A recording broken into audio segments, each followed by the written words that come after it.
આપણે તમારો છેલ્લો 11મો ગદ્ય આપણે તમારો 11મો ગદ્ય એક યાત્રા યહ ભી તે જોઈ રહ્યા હતા, જેની અંદર છેલ્લે આપણે વાત કરી હતી કે મોહન જે હોય છે તે પોતાની આપવીતી એની સાથે જે કંઈ પણ બન્યું હોય છે તે લેખકને અને એની પત્નીને સંભળાવતો હોય છે કે એક વખત હું જ્યારે નોકરીની શોધમાં હતો, ભટકી રહ્યો હતો, ત્યારે એક મને પરિચિત છોકરી મળી જાય છે અને એ મારી પાસેથી મદદ માંગે છે. ત્યારે મને કાંઈ સમજાતું નથી એટલે હું એ છોકરીને પોલીસ સ્ટેશનમાં લઈ જાઉં છું. હવે પોલીસવાળો જે કંઈ પણ હોય છે, ઇન્સ્પેક્ટર થાણેદાર જે હોય છે, એ મોહનને કહે છે કે તું પરણેલો નથી તો તું જાની સાથે કેમ લગ્ન નથી કરી દેતો, કે તું જાની સાથે લગ્ન કરી લે, એવું થાણેદાર મોહનને કહે છે. પણ ત્યારે મોહન વિચારમાં પડી જાય છે, પણ લેકિન ત્યાં સુધી આપણે જોયું હતું. ત્યારે લેખક એને પૂછે છે પણ શું થયું? તો મોહન કહે છે बाबूजी, लेकिन यह कि भाभी अपनी बहन से मेरी शादी कराना चाहती रही, बात तय हो चुकी थी. પણ એ કે મારા જે ભાભી હતા, મારો ભાઈ હતો વકીલ, એના જે પત્ની હતા એ મારા લગ્ન એની બેનથી કરાવવા માંગે છે અને આ વાત નક્કી પણ થઈ ચૂકી હતી. તો લેખક પૂછે છે પછી શું થાય છે?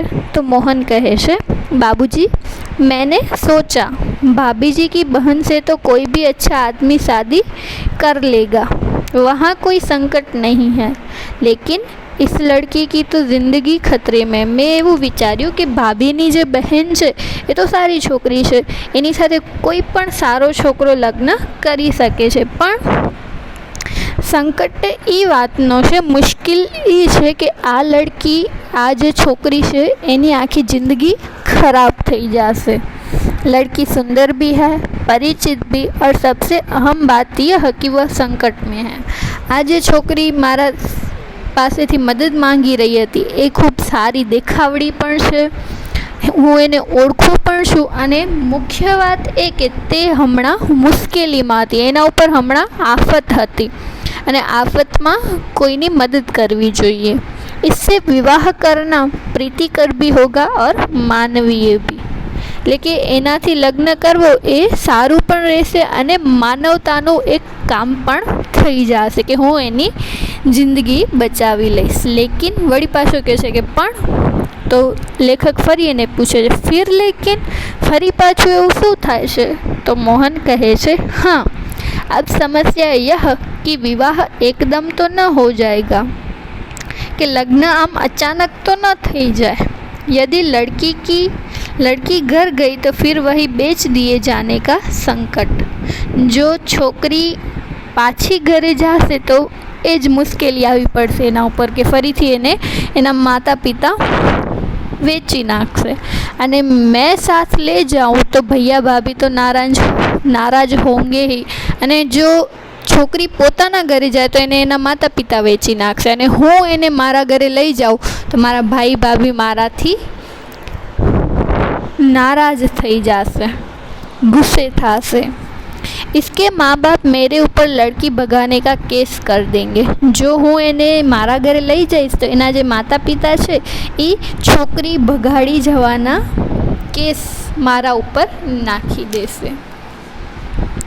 जब मैंने थानेदार के सामने यह समस्या रखी तो वे बोले, જ્યારે હું થાણેદારને આ સમસ્યા કહું છું કે હું આના ઘરે જઈશ તો આમ થશે અને હું મારા ઘરે લઈ જઈશ તો છોકરી બગાડી જવાનો કેસ કરી નાખશે, જ્યારે હું થાણેદારને કહું છું તો એ મને કહે છે कुछ दिन के लिए इसे नारी निकेतन में रखवा देता हूँ.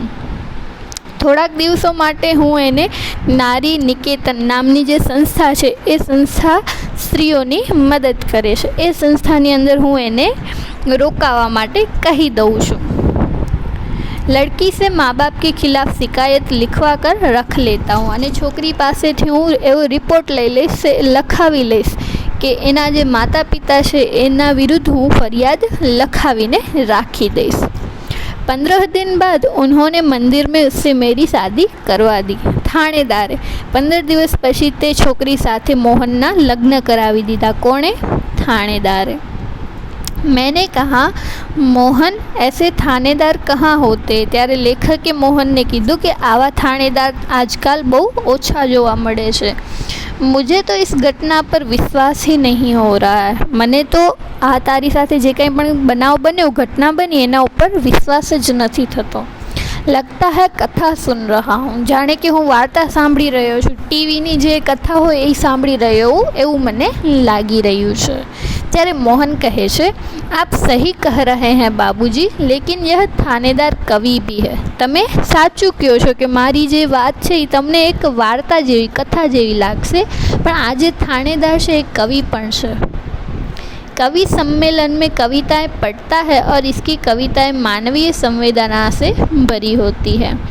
મોટા મોટા કવિ સંમેલનો હોય, કવિઓની સભા હોય, એમાં પોતાની કવિતાઓ રજૂ કરે અને એમની જે કવિતાઓ હોય છે એ માનવતાવાળી હોય છે, એટલે કે આપણી જે સંવેદનાઓ, લાગણીઓ હોય એનાથી ભરેલી એમની કવિતાઓ હોય છે।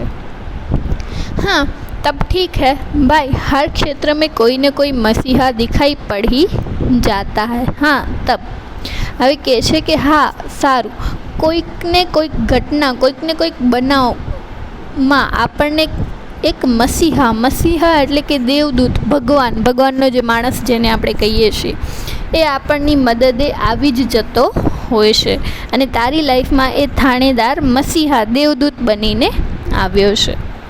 तब यह कि मेरे भाई भाभी मुझसे खफा हो गए और हमें घर से निकाल दिया। હવે મોહન કહે છે કે હવે મારી સાથે એવું થાય છે, મારા ભાઈ ભાભી જે હોય છે, મારા તો લગ્ન નક્કી થયેલા હતા એટલે બે મારાથી नाराज़ થઈ જાય છે અને અમને ઘરેથી કાઢી નાખે છે। एक तो मैंने उनकी साली से शादी नहीं की, दूसरे जिस लड़की से की वह किसी और जाति की है। બે સુકામ એનાથી નારાજ થઈ જાય છે। તો એક તો એમણે જે છોકરી ગોતી હતી એ છોકરીથી લગ્ન નથી કરતો અને બીજું એ કે મેં જેના સાથે લગ્ન કર્યા હતા એ બીજી જ્ઞાતિની હતી, એની જાત અલગ હતી, એટલે મારા ભાઈ ભાભી મારાથી નારાજ થઈ અને અમને ઘરેથી કાઢી મૂકે છે। તો તુમ ગ્વાલિયર આ ગए? પછી લેખક કહે છે એટલે પછી તું ગ્વાલિયર આવી ગયો એમ ને? हाँ बाबूजी, आगरा में हमारा निबाह होना कठिन है। निबाह એટલે ગુજારો।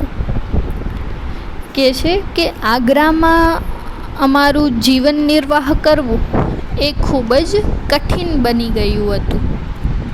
पराए शहर में भले ही कोई अपनापन न हो, किंतु यह परायापन उस अपनेपन से अच्छा है न, जो दिन रात अप्रीतिकर व्यवहार बनकर तन मन को उद्विग्न करता रहे। कैसे कि भले बीजा शहर में आવીએ, બીજા શહેરમાં ભલે ને કોઈ પોતાના નથી, પણ એના કરતાં સારું કે હું આગ્રામાં જ રહીને મારા ભાઈ ભાભી સાથે નફરત કરીને હું રહેતો હોત, વ્યાકુળ થઈને રહેતો હોત, એના કરતાં બીજા શહેરમાં આવીને ખૂબ જ સારું છે। તો લેખક કહે છે, હા સહી કહ રહે હો, હા તું સાચું કહે છે। વળી પાછું મોહન કહે છે તો લેખક કહે છે, मोहन कहे छे तो यहाँ कोई नौकरी तो रखी नहीं थी, बस ऑटो का दामन थाम लिया और उसी के सहारे चल रहा हूँ। અહીંયા કોઈ નોકરી તો હતી નહીં મારા માટે, એટલે મેં ઓટો રિક્ષા ચલાવવાનું નક્કી કર્યું અને એનાથી જ હું મારું જીવન નિર્વાહ કરી રહ્યો છું। લેખક કહે છે, વાસ્તવ में तुम बहुत बड़े हो मोहन, ખરેખર તું ખૂબ જ મહાન કામ કરી રહ્યો છો। बड़े बड़े लोग तो नारी हित में बड़े बड़े लेक्चर देते हैं, लेख कविताएं लिखते रहते, किंतु अपने व्यवहार में नहीं उतारते। मोटा मोटा जे लेखको छे, माणसो छे, ये नारी हितना, स्त्रीओनी हितना मोटा मोटा लेक्चर आपे छे, लेखो लखे, कविताओ लखे, पण कोई पण पोताना व्यवहारमां नथी उतारतुं। એટલે કે માત્ર આપણે કાગળ ઉપર લખીને નથી રાખવાનું, એને આપણા જીવનમાં પણ ઉતારવાનું છે। આપણે વાતો કરીએ છીએ કે અમે સ્ત્રીઓની સુરક્ષા માટે આમ કરશું, તો માત્ર વાતો જ નથી કરવાની, એ ખરેખર આપણા જીવનમાં પણ ઉતારવાનું છે। સ્ત્રીઓની સુરક્ષા આપણે કરવાની છે। लेकिन तुमने तो बहुत सहज भाव से एक लड़की की दुर्दशा ग्रस्त होने से बचा लिया और अपने जीवन के साथ उसे सम्मानपूर्वक लगा लिया। લેખક એના વખાણ કરે છે અને કહે છે કે તે તો સાવ આમ આસાનીથી એ છોકરીને મોટી મુસીબતમાંથી બચાવી લીધું અને તારા જીવન સાથે એને સન્માનપૂર્વક જીવવા માટે એને જોડી દીધી। बाबूजी, इस कार्य से मुझे भी बहुत संतोष मिला। ત્યારે મોહન કહે છે કે આ કામ કરીને ખરેખર મને પણ ખૂબ સંતોષ થાય છે। मैंने तो एक बार उसका उद्धार किया किंतु वह तो प्रायः मुझे संकटों से उबारती रहती है। मैं तो मात्र एक ज વાર એની જાન બચાવી છે, એના ઉપર ઉદ્ધાર કર્યો છે, પણ એ તો દર વખતે મને મોટી મોટી મુસીબતોમાંથી બચાવતી આવી છે। मोहन की यह कहानी हम पर छा गई और वह हमारे मन में कितना बड़ा हो गया। લેખક કહે છે કે મોહનની આ જે વાત હતી એના દ્વારા અમારા મન ઉપર એ છવાઈ જાય છે કે કેટલું સારું કામ એણે કર્યું છે। गाड़ी का समय हो रहा था। मोहन हमें लेकर स्टेशन आ गया। હવે અમારે ટ્રેનનો જવાનો સમય થઈ ગયો હતો એટલે મોહન અમને સ્ટેશન ઉપર લઈ આવે છે। उसे मैं 500 रुपये का नोट देने लगा। वह बोला, रहने दीजिए बाबूजी। मैं इन्हें 500 रुपयानी नोट आपी तो मोहने कीधु कि रेवा दो। अरे यह तुम्हारा पारिश्रमिक है, कोई दान थोड़े ही दे रहा हूँ। त्यारे लेखक कहे छे कि आ तो ते जे कंई पण મહેનત કરી છે એ મહેનતની કમાઈ છે। પારિશ્રમિક એટલે કે મહેનતની કમાઈ। આ તારી મહેનતની કમાઈ છે, હું તને દાનમાં નથી આપતો આ પૈસા। बाबूजी, मैंने माँ बाप का प्यार नहीं पाया। कल से ही लग रहा है कि मुझे माँ बाप मिल गए हैं। कहશે કે હું બાળપણમાં જ મારા માતા પિતા ગુજરી ગયા હતા એટલે માતા પિતાનો પ્રેમ મને મળ્યો નથી, પણ કાલે જ્યારથી તમને મળ્યો છું ત્યારથી એવું લાગે છે કે મને મારા માતા પિતા મળી ગયા છે। इस सुख के आगे पैसे का तो कुछ भी मोल नहीं है। माता पिताનું જે સુખ છે દુનિયામાં એ સુખથી મોટું કોઈ સુખ છે નહીં। એટલે આની માતા પિતાના સુખ સામે આ પૈસાનો પણ કાંઈ મોલ કિંમત નથી। पैसा तो और लोगों से कमा ही लेता हूँ। पैसा तो હું બીજા લોકો પાસેથી પણ કમાવી લઉં છું, પણ તમારી પાસેથી જે માતા પિતાનો પ્રેમ મળ્યો છે એ મને બીજા કોઈ પાસેથી નહીં મળે।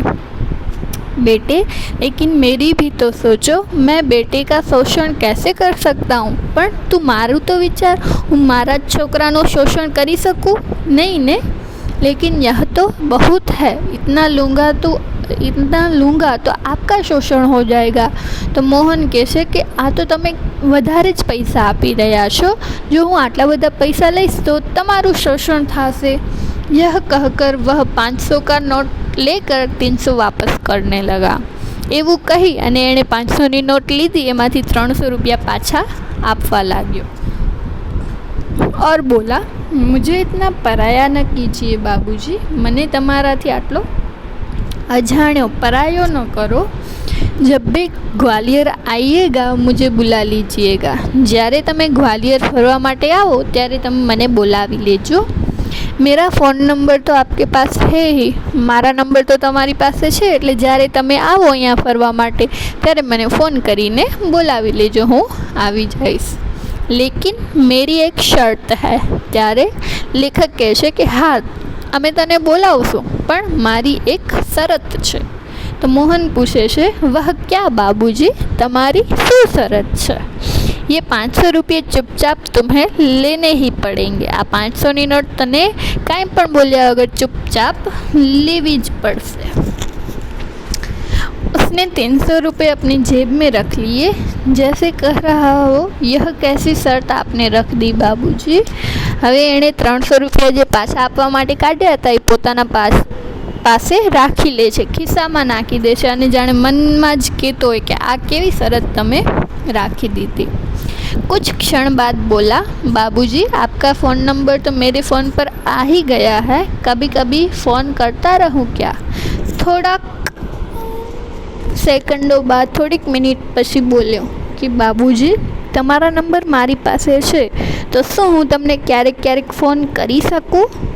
तो लेखक કહે છે हाँ हाँ भाई शौक से मुझे अच्छा लगेगा, हाँ हाँ તું કરી શકસ, મને પણ ખૂબ જ સારું લાગશે, लेकिन आपका नाम तो मैंने पूछा ही नहीं।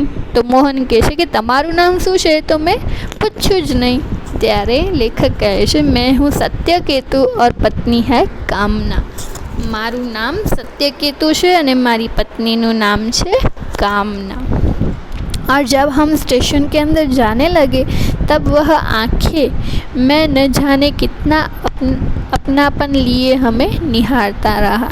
જ્યારે અમે ત્યાંથી સ્ટેશનની અંદર જતા હતા ત્યારે એ જાણે એની આંખોમાં અમને પોતાનાપણું દેખાઈ રહ્યું હતું, અપનાપન દિખાઈ દે રહ્યા હતા અને એ જ આંખો સાથે તે અમને કેટલી બધી વાર જોઈ રહ્યો, નિહારના યાની કે એટલે એને જોઈ રહ્યો હતો।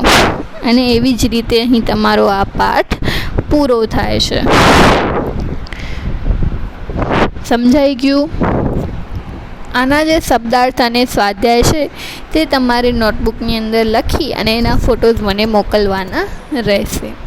આગળનો આપણે આવતા વિડીયો લેક્ચરમાં જોઈશું।